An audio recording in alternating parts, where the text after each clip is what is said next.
Hello दोस्तों, आपका स्वागत है हमारे यूट्यूब चैनल अनेस अकेडमी में। आज हम पढ़ेंगे हिंदी वर्णमाला के कुछ क्वेश्चन। आप किसी भी एग्ज़ाम की तैयारी कर रहे हो, उसमें अगर हिंदी आती है तो ये आपके लिए बहुत ही महत्वपूर्ण क्वेश्चन रहेंगे। तो वीडियो को अंत तक अवश्य देखें और अपना स्कोर अंत में अवश्य बताएं कि कितना हुआ। चलिए दोस्तों, वीडियो को शुरू करते हैं। इसमें पहला क्वेश्चन है हमारा, हिंदी वर्णमाला में ऊष्म व्यंजन कौन से हैं? ऑप्शन ए स स स ह, त थ द, ट ठ ड ढ, च छ ज झ य। अब ऊष्म व्यंजन बताइए दोस्तों, कमेंट कीजिए। ऊष्म व्यंजन किसे कहते हैं? ऊष्म व्यंजन बोलते समय हमारे मुख से ऊष्मा निकलती है, गर्म हवा निकलती है, उन्हें हम ऊष्म व्यंजन कहते हैं। तो प्रश्न नंबर 1 का उत्तर होगा हमारा ऑप्शन ए स स स ह। ऊष्म व्यंजन होते हैं हमारे स स स ह। प्रश्न नंबर 2, हिंदी के जिन वर्णों का उच्चारण करते समय केवल श्वास का प्रयोग किया जाता है, उन वर्णों को कहते हैं, क्या कहते हैं? अघोष, सघोष, अल्पप्राण, महाप्राण। कमेंट कीजिए। अघोष किन वर्णों को कहते हैं? जैसे स्पर्श व्यंजन होते हैं 25 और स्पर्श व्यंजन में 5 वर्ग होते हैं, क छ ट त प। तो उसमें वर्ग होते हैं क, ख, ग और घ और ड। ये क वर्ग के 5 वर्ड होते हैं। तो यहाँ पर अघोष, इसे बोलते हैं अघोष, इसे बोलते हैं अघोष, सघोष।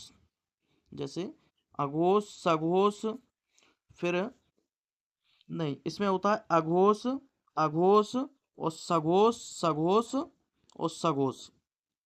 यहाँ होता है अल्पप्राण, महाप्राण, अल्पप्राण और महाप्राण, अल्पप्राण और महाप्राण, और ये लास्ट में अल्पप्राण। तो केवल श्वास का प्रयोग होता है, वह होता है हमारा अघोष में। किसमें होता है दोस्तों? अघोष में। Option A.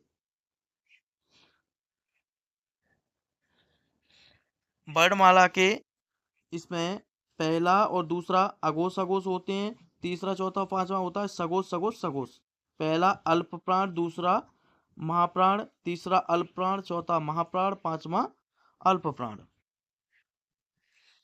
प्रश्न नंबर 3, य र ल व व्यंजनों को क्या कहते हैं? य र ल व व्यंजनों को क्या कहते हैं?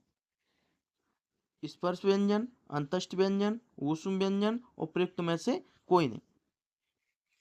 स्पर्श व्यंजन 25 होते हैं। स्पर्श व्यंजन की संख्या कितनी होती है? 25। क ख ग घ ड़, च छ ज झ य, ट ठ ड ढ ड़, त थ द ध न, प फ ब भ म। ये स्पर्श व्यंजन की संख्या होती है। और ऊष्म व्यंजन अभी हमने पढ़े हैं स स स ह। तो यार अलावा को कहते हैं अंतस्थ व्यंजन। क्या कहते हैं? अंतस्थ व्यंजन। ऑप्शन 2। अगला प्रश्न, निम्नलिखित में ओष्ठ ध्वनि, निम्नलिखित में ओष्ठ ध्वनि है, कौन सी ध्वनि कहाँ से बोली जाती है? इसी प्रकार ओष्ठ से ध्वनि इसमें कौन सी बोली जाती है उसे पूछ रहा है। ल, र, स, फ।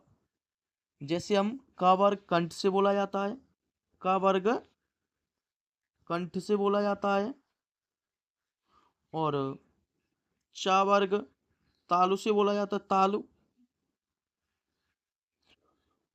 टा वर्ग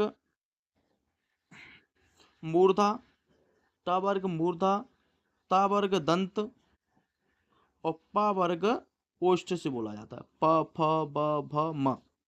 ये पा वर्ग किससे बोला जाता है? ओष्ठ से। तो हमारा किस वर्ण में आ रहा है? ये पा वर्ग में आ रहा है। तो इसमें ऑप्शन होगा हमारा 4 फा।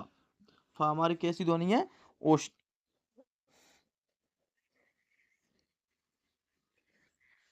प्रश्न नंबर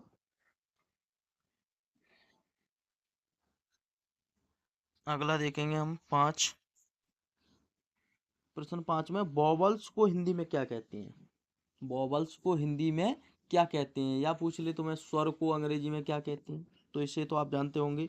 अक्षर कहते हैं, व्यंजन कहते हैं, स्वर कहते हैं, या संवृत कहते हैं। तो देखिए, अक्षर किसे कहते हैं? भाषा की सबसे छोटी इकाई को अक्षर कहते हैं। या हम दूसरी परिभाषा बोलें कि जिस वर्ड जिस ध्वनि के टुकड़े ना हो सके उनसे हम वर्ड कहते हैं। व्यंजन स्वरों की सहायता से बोले जाते हैं, उन्हें व्यंजन कहते हैं। लेकिन वॉवल्स को हिंदी में हम स्वर कहते हैं। ऑप्शन 3। प्रश्न 6, जिन शब्दों के अंत में आ आता है उन्हें क्या कहते हैं? अनुस्वार कहते हैं, आयोगवा कहते हैं, अंतष्ट कहते हैं, अकारांत कहते हैं। अनुस्वार वो अंग और अंग्य वाली बिंदी होती है उसे कहते हैं आयोगवा। इन्हीं को कहते हैं कि ना आयोगवा वैसे बोलते हैं कि ना स्वर होते हैं ना ही व्यंजन होते हैं। इनकी संख्या 3 होती है। अंतष्ट व्यंजन, अंतष्ट व्यंजन होते हैं हमारे य, र, ल, व। अंतष्ट व्यंजन कौन से होते हैं? य, र, ल, व। इनकी संख्या कितनी होती है? 4। तो जिनके अंत में आ आता है उन्हें क्या कहते हैं? अकारांत। क्या कहते हैं? अकारांत। प्रश्न 7,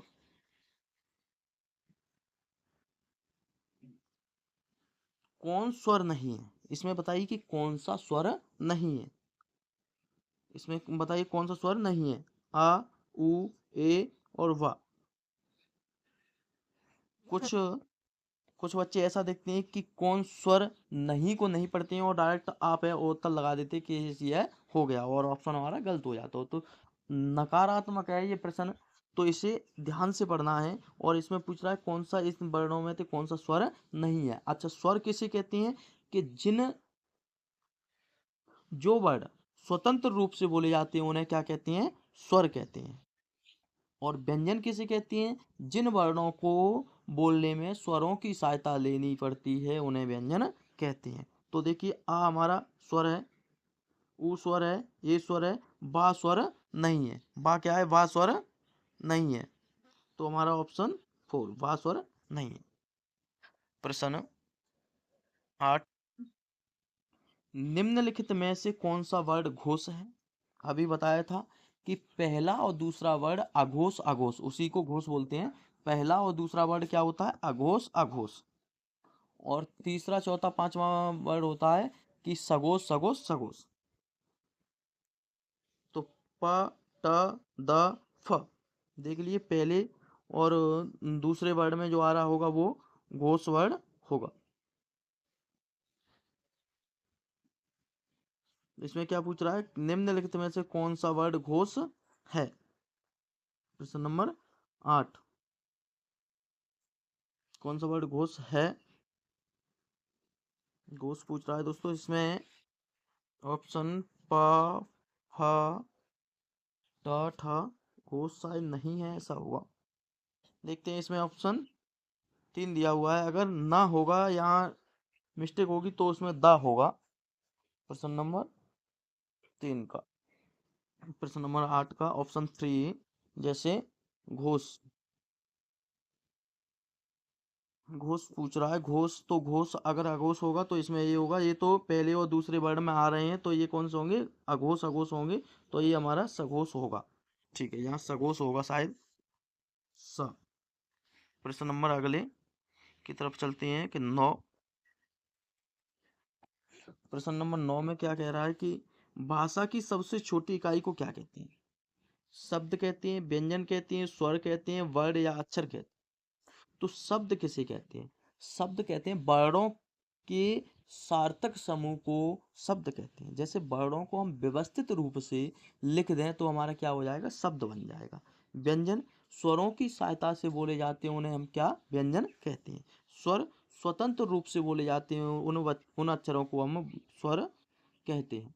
अब वर्ड या अक्षर ये होता है कि भाषा की सबसे छोटी इकाई को वर्ड कहते हैं, या भाषा की सबसे छोटी इकाई को ध्वनि भी कहते हैं। ध्वनि तो ध्वनि बोलने में होता है। जैसे क हमने बोल दिया तो यह सबसे छोटी इकाई होगी, इसे हम ध्वनि बोलेंगे। अगर का को हमने लिख दिया, का को हमने लिख दिया तो इसे हम वर्ड या अक्षर बोलेंगे।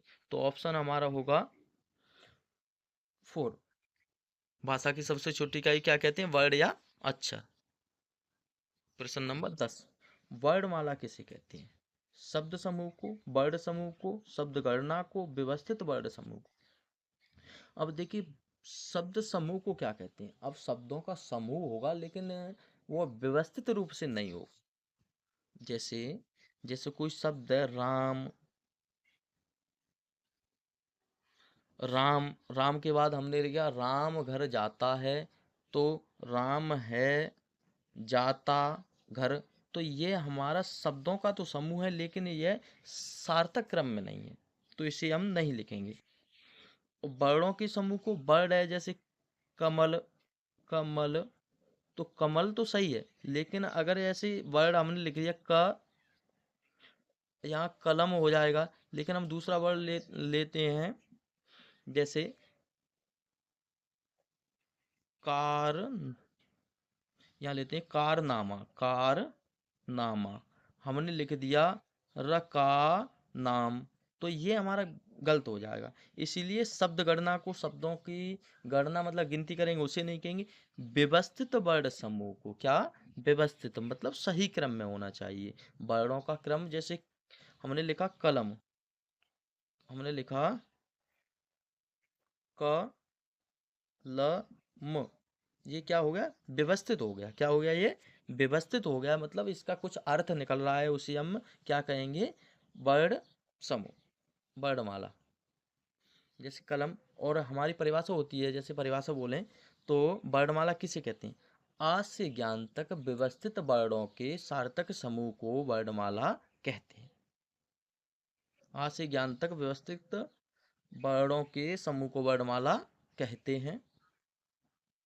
प्रश्न 11, निम्नलिखित में से, देखिए, निम्नलिखित में से कंठ ध्वनि कौन सी है। कंठ मतलब कंठ से बोलने वाली, का वर्ग कंठ से बोला जाता है, तो क, ख, य, र, च, छ, ट, ड़। तो इसमें हमारा पहला ही ऑप्शन सही होगा कि का वर्ग हमारा कंठ से बोला जाता है। प्रश्न 12, निम्नलिखित में से उच्चारण स्थान के आधार पर मूर्धन्य व्यंजन बताइए। मूर्धन्य, ग, घ, ज, झ, ड, ढ और प, फ।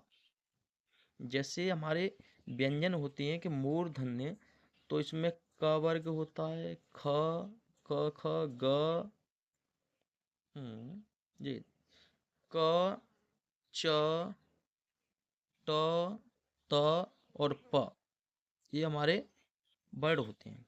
का वर्ग कंठ से, चा वर्ग तालु से, टा वर्ग मूर्धा से। अब टा वर्ग में देखो हमारा क्या आ रहा है, ट, ठ, ड, ढ। तो हमारा ऑप्शन 12 का सही होगा, ऑप्शन सी, क्योंकि हमारा ये टा वर्ग में आ रहा है, हमारा डा और ढा, ऑप्शन सी, डा ढा किसी में टा वर्ग में आ रहा है।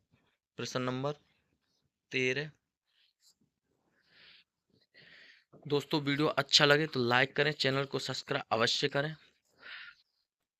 प्रश्न नंबर 13 में कह रहा है, निम्नलिखित में से अल्प प्राण वर्ड कौन से हैं। अ, आ, क, ग, थ, ध, फ, भ। अल्प प्राण, पहला, जैसे 1, 2, 3, 4 और 5 वर्ग होते हैं हमारे, तो अल्प प्राण, महाप्राण, अल्प प्राण, महाप्राण, अल्प प्राण। तो पहला और तीसरा और पांचवा जो वर्ड होगा वो हमारा अल्प प्राण। तो प्रश्न नंबर 13 का उत्तर होगा हमारा क और गा, कैसे होंगे, अल्प प्राण, ऑप्शन 2। प्रश्न नंबर 14, निम्नलिखित शब्दों, देखिए, निम्नलिखित शब्दों में नवीन विकसित ध्वनियाँ कौन सी हैं। ख, ग, उ, ऊ, ए, ओ, स, स। इसमें नवीन विकसित ध्वनियाँ कौन सी हैं, तो इसका ऑप्शन ए सही हो, ख और ग। प्रश्न 15, निम्नलिखित में से कौन सा घोष वर्ड है। कौन सा घोष वर्ड है, ख, च, म, छ। अभी हमने बताया कि पहला दूसरा अघोष अघोष, तीसरा चौथा पांचवा सघोष सघोष सघोष होता है। तो इसमें देखिए 15 का ऑप्शन होगा हमारा सी, म। म कैसा है, घोष वर्ड है। प्रश्न 16, निम्नलिखित में से कौन सा व्यंजन नहीं, व्यंजन नहीं है। उ, ख, र, य। तो देखिए इसमें हमारे 3 व्यंजन हैं और एक व्यंजन नहीं है, वो हमें बताना है। तो इसका ऑप्शन होगा ए, मतलब ऊ व्यंजन नहीं है। ऊ क्या है? स्वर है। ये व्यंजन है, व्यंजन है, व्यंजन है। चलिए अगला प्रश्न 17। निम्नलिखित में से कौन सी ध्वनि ओष्ठ नहीं है? ओष्ठ, प, ब, म, त। ओष्ठ से कौन कौन से वर्ड बोले जाते हैं? ओष्ठ, प, फ, ब, भ, म। कौन सा?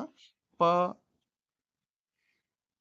प, फ, ब, भ, म। तो ओष्ठ नहीं है। क्या कह रहा है? नहीं है। ये तीनों हमारे ओष्ठ हैं। तो ऑप्शन हमारा होगा सही, ता ओष्ठ नहीं है। ता ओष्ठ ध्वनि नहीं है। प्रश्न 18। हिंदी भाषा में मूलतः वर्णों की संख्या कितनी मानी जाती है? 50, 51, 52, 53। तो हिंदी भाषा में मूलतः वर्णों की संख्या मानी जाती है 52। ऑप्शन 3। अगर दोस्तों आपको 52 वर्ड आते हैं तो कमेंट में अवश्य लिखें 52 वर्डों को। प्रश्न 19।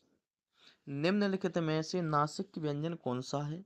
स, य, ग, ज।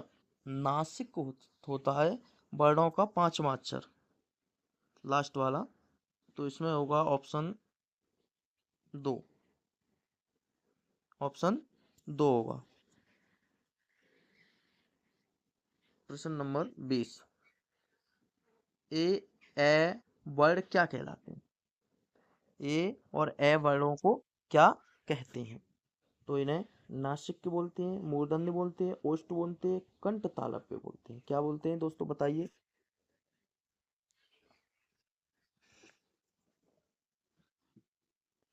प्रश्न नंबर 20 का उत्तर आप कमेंट कीजिए। वीडियो देखने के लिए धन्यवाद। वीडियो को लाइक करें, चैनल को सब्सक्राइब अवश्य करें, हमें सपोर्ट करें। वीडियो देखने के लिए पुनः धन्यवाद।